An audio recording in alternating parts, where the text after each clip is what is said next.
முருகன் பக்தர்கள் அனைவருக்கும் அன்பு வணக்கங்கள். என் அன்பு குழந்தையே, உன் மனதால் நினைக்க கூடாது ஒன்று. உன் துணை பின்னால் இருந்து ஒருவர் கட்டளை போட்டு கொண்டு இருக்கின்றார் தங்கமே. அந்த நபர் யார் என்று உனக்கு தெரிய வேண்டுமா? இதை முழுமையாக கேள், உனக்கே புரியும். இந்த உலகில் எத்தனையோ தெய்வங்கள் இருந்தாலும் அவற்றையெல்லாம் விட்டு இந்த அப்பா முருகனையே உன் கதி என ஏற்றுக்கொண்டாயே. அப்படியான பிள்ளைக்கு வாழ்க்கையில் ஏற்பட்ட துன்பத்தையும் சுமப்பது என் கடமை அல்லவா? கர்ம வினையால் காலத்தின் சூழல்கள் உன்னை வாட்டி வதைத்தாலும் நீ உன் அப்பா முருகனின் இரு கால்களையும் இறுக்கி பிடித்து கொண்டு இருக்கின்றாய். சில நேரங்களில் துன்பங்கள் உன்னை மூழ்கடிக்கும் போல் தோன்றலாம். ஆனால் அது மெய் அல்ல தங்கமே, அது ஒரு மாயை மட்டுமே. ஆகவே எதற்கும் கலங்காதே. எந்த துன்பமும் உன்னை அடியோடு முழுக செய்யாது. நான் பார்த்து கொள்கின்றேன். நான் உனக்காக தினமும் என் கரங்களை நீட்டி ஆசிர்வதிக்கின்றேன். நீ கொடுப்பதற்காக நிற்கிறாய் என்றால் உனக்கு தேவையானவை யாவும் என் பாதத்தில் குவிகின்றன. நான் உன் கண் முன் ஏதாவது ஒரு ரூபத்தில் உனக்கு காட்சி கழிக்கின்றேன். உன்னிடம் யாசகம் கேட்கிறேன். ஆனால் உனக்கோ என்னால் உணர முடியவில்லை.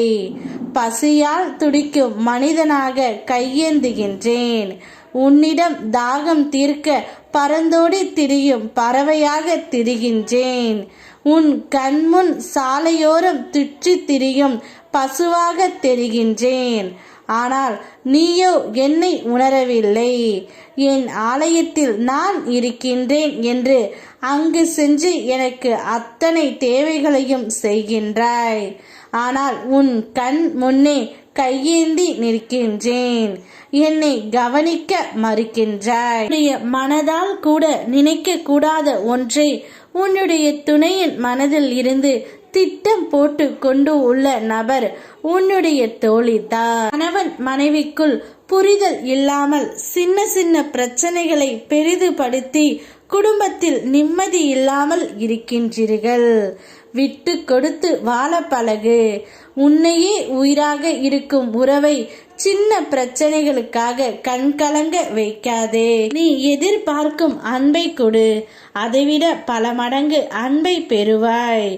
எப்பொழுதும் நீ ஒற்றுமையோடு சிறப்பாக வாழ வேண்டும். யார் சொல்வதையும் காதில் வாங்கிக் கொள்ளாதே.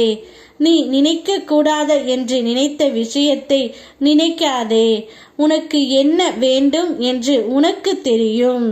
அதை நீதான் முதலில் சரிப்படுத்தி கொள்ள வேண்டும்.